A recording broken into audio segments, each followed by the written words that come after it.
Hey, everybody. Welcome to this week's episode of Ask Rad and Friends. And this week I have the amazing medium Heather Hildebrand. Now, Heather is almost needs no introduction. She's a medium and a counselor and an ATP and blah, blah, blah. But basically, she has been helping people for over a decade to get past trauma and challenges from loss. She helps people to connect with their loved ones, which I have experienced many, many times, because she will just call me and go, "Hi, Rad, Mom wants to say hello." and so she is a person of great compassion, and just an absolutely lovely person. And I am so happy to have you here on Ask Rad and Friends. Hi, Heather. Hi, Rad. Thank you for having me. It's always fun when I get to spend time with you. Absolutely, it's fun when we get to spend time together. So why don't you start by telling people, I think people always kind of wonder, what is it like to be a medium? I mean, how did that come to be a part of your life? And was it poking you before you were even aware of it? Or how did that happen? It was poking me before I was aware of it. Now, I will say that as a child, I obviously was very sensitive and very gifted my whole life, not necessarily always understanding it all. Mm-hmm. But as an adult, when God really wanted me to start purposefully using my gift to help others and to be of love and service, it was probably a 1.5 year long process where it was kind of like tap, tap, tap, tap, tap, tap. And I literally would have conversations with God every day and say, "I know you're trying to tell me something. I feel like I'm missing the bus here. I'm trying, I'm willing to do whatever it is that you want me to do." But when I finally realized what he wanted me to do, I was really kind of clueless. So even though I had always followed my intuition, I'd always been very deeply connected to God and the angels. What I didn't necessarily always know, I always knew I was very deeply connected to God. As a child, all the experiences that I had were just very overwhelming. But during the daylight hours, I had imaginary friends I talked to all day. And I just assumed that was because I was an only child and I didn't have anybody else to play with. Like I didn't, Right. but at nighttime, it was a different kind of energy. All the distractions would get shut off, lights were off, and, I would pick up on certain things. But as an adult is when I really realized, I've always kind of been led to just help people and deliver messages when I knew things on my heart. Deliver messages through dreams, which sometimes got interesting.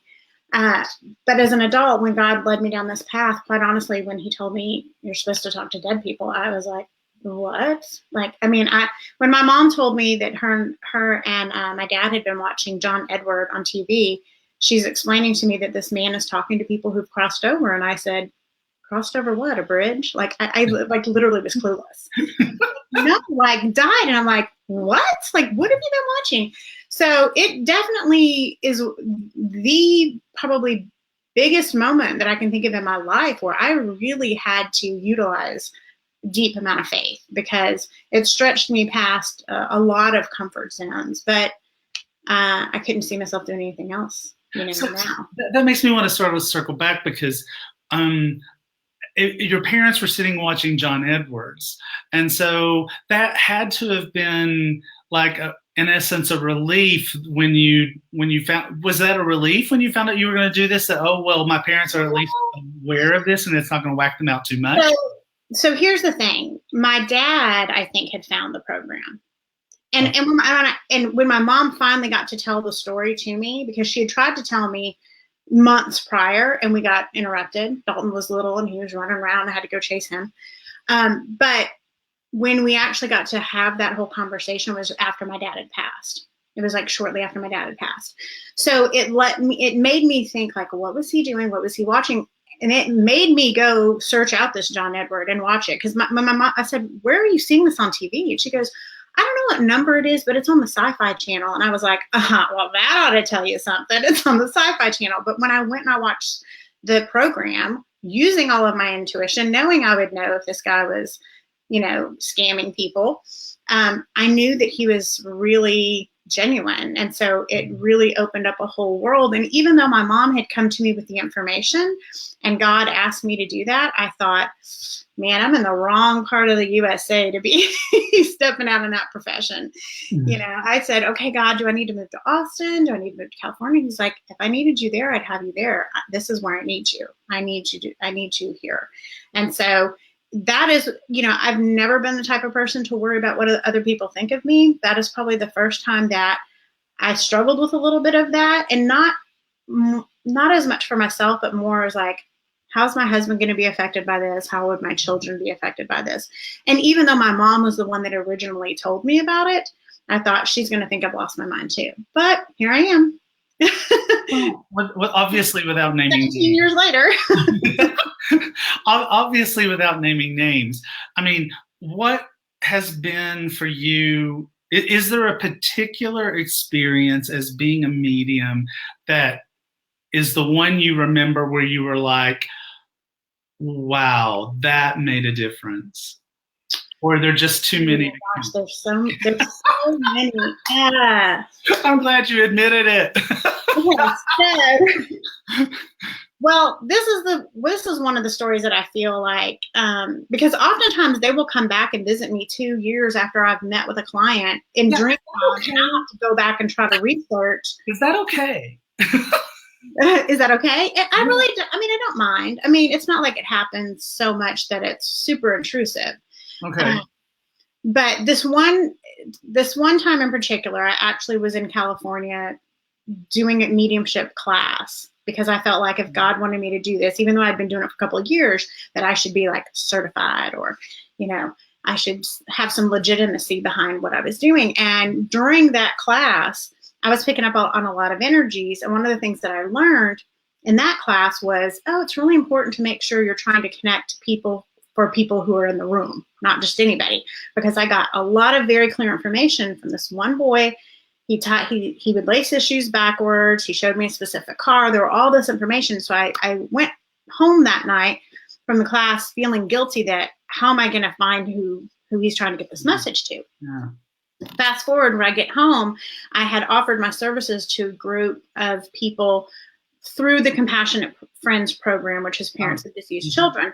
Right. And although they don't, you know, really affirm what I do, you know, what people like us do, they had a group of about 16 parents that really wanted to work with me, and I had offered to work with them, you know, for free. Mm-hmm. And so the very first thing I did when I started that session, after I said the prayer, I said, does anybody know? I feel I've got somebody that's been communicating with me that I don't know who it belongs to. And sure enough, it was with that group. And the messages that came through for that person were really, really healing. And there's so many stories. I mean, I'm always in awe. I never know what to expect going into the office, whether I'm connecting someone with a deceased loved one, or, you know, a lot of times people are coming to me really for more intuitive spiritual guidance. They're going through spiritual growth and they don't understand it all. They're going through change, divorce, you know, all the kids have moved out of the house. Something has triggered them. And a lot of times death of a loved one sparks spiritual growth within those that are left behind. And I've been really fortunate to see so many people blossom into their best self after loss. Well, for people who don't know, because I know that you are currently doing more and more events for bigger and bigger crowds. I mean, how do you handle the people who don't get a message? That's hard. I always worry, and I always try to get to as many, but I've had to learn the hard way to just really, I have to release it and let it go. Because it's not in my control. Because I will tell you that earlier on in my career, when I would do the smaller events and I would see, and I would be like, oh, this person hasn't gotten a message yet. And I would try to make the connection, force something to happen. It would start to get fragmented. I'd get part of a message for them. They'd pull me back to the other person. So I'm like, you know what? I just have to trust the process. Mm-hmm. And I really always just pray that God sends me the people that I'm supposed to help. And, you know, what I've found too is that some people want to be in the energy and maybe test the waters there before they come have a one-on-one with me. Yeah. So it's, you know, I've done some events of 100 or more, and I've gotten to lots of them in the room. But I think that, you know, everybody usually is leaving happy because the work in itself is so healing. And so many people get messages that are for many in the crowd. And so that's why I keep doing what I do. I love it. So I know you're a big angel person, just like me. So, I mean, does that work still come through? Has it moved to this side as the mediumship has ramped up? No, and in all honesty, my work's probably 50-50. Is it? I know a lot of people come to me for the mediumship, but a lot of my work is probably half and half. And I do a lot of teaching. So I'm one of these that if I always love face to face. I love being able to connect with people face to face and heart to heart. But I also have clients that are international. I would probably really get bored if I was stuck in my office here every day, you know, doing phone readings. I mean, I have my dogs, but you know, I need that one-on-one time. And so I really like to break it up and do the phone work. I have my office where I don't have a phone, internet, computer, anything. So it's a really sacred space. But it's the angels will pop in sometimes during a mediumship session, and sometimes somebody comes to see me for guidance, and a loved one will pop in just to deliver a brief message. So my goal always is, I know that they are much wiser than I am. I know that they know my clients' needs and what's going on in their life, and my goal always is to be the best conduit of love and light and service that I can to them at what they're needing in that moment. So purely out of curiosity, I've always wanted to ask this of an angel-based medium, which I think I just branded you. But it's you know, Azrael is just, for me, mind-blowing. I mean, just this, literally, when God wrote the dictionary, the word grace and compassion, also Azrael, right? So do you work with Azrael a lot, or is as a medium, or does he not come through as much, or what is that? I feel like it, yes and no. So interestingly enough, you know, it seems like the archangels come and go in kind of like seasons. Archangel Sandalphon a lot has been with me, but I'm also very much one that, you know, that I'm very prayer based. Prayer is very important. And Sandalphon is the archangel of prayer. So I think that's yes. But I feel like what Azrael does for me is gives me the strength to deliver such overwhelmingly emotional messages and keep my composure, because I'm a really sensitive person. And so for me, I know when I'm in that other space, because I mean, it's not that I've never gotten a little weepy or teary-eyed or anything like that, but I look back after I do a big event or after I've had a day with clients and I think, oh my gosh, I can't believe you sat there and you did that without getting upset. And that's what I feel like Azrael does for me, and how he works with me specifically is keeps me in that place where I can deliver the message without being too emotionally involved, where I'm not going to be able to do the work. That's how I feel. I feel like he's a very great comfort and strength for me, but I see him a lot around certain people who are still very much in a place of sorrow, you know, those that are really suffering with grief. I see him, and, you know, oftentimes he'll deliver messages for them and or say, you know, ask for my help and I can walk you through this.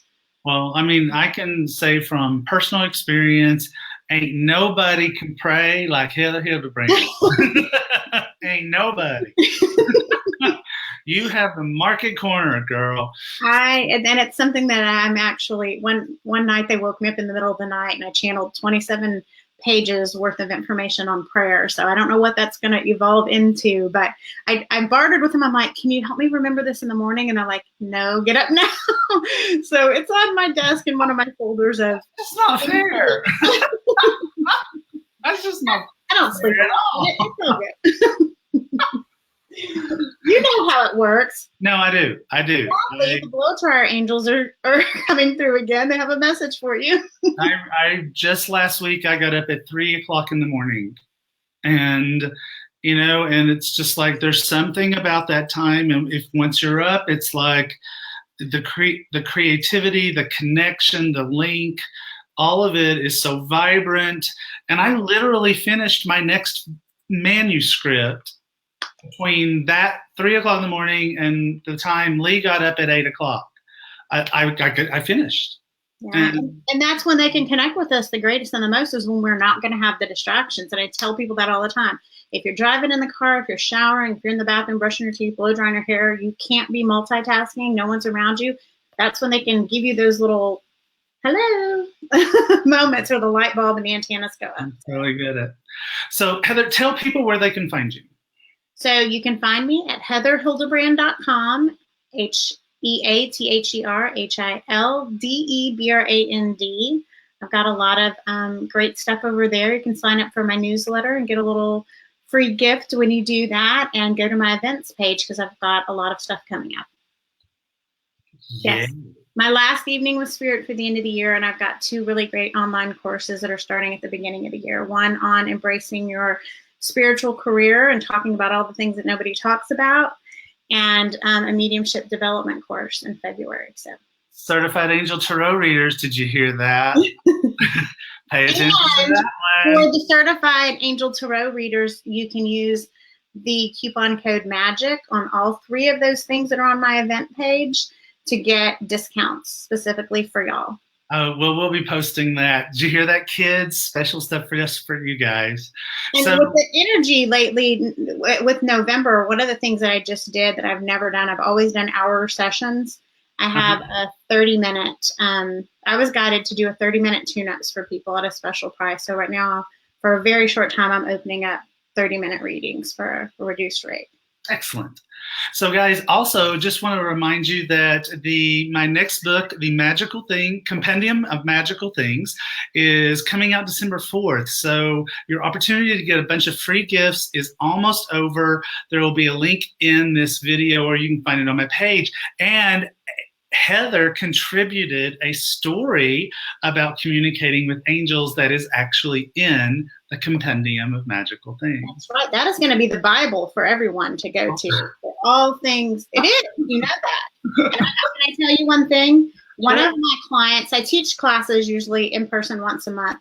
And my ladies and gentlemen love you. One of the ladies the other day, with tears in her eyes, told me how much, how to be your own genie. Like, she's like, I just feel like Radley's my genie. So when I need to pull all the stuff that he taught me in the book, I think about him giving it directly to me. And so I wanted to share that with you. That's so sweet. I call the compendium the Bible. Okay. It's the Bible of all things. That's where your resource is going to be for everything. Because you've been talking to me about this for a long time, but long time. The genie book, because that is the bomb diggity. So the genie is my heart. The compendium is my spiritual brain going bleh. Yeah. Thank you for opening up every part of your being and sharing all of that. But seriously, that is going to be such a great resource for everyone. Thank you, honey. So thank you, Heather. I love you so much. Thanks for being you. on Ask Rad and Friends. And you guys, this video will be on all of my Facebook pages. It'll be on YouTube just as soon as I can download it and get it uploaded. And so check out Heather. She's the bomb. Love you, baby girl. Love you. See you guys. Bye. Bye.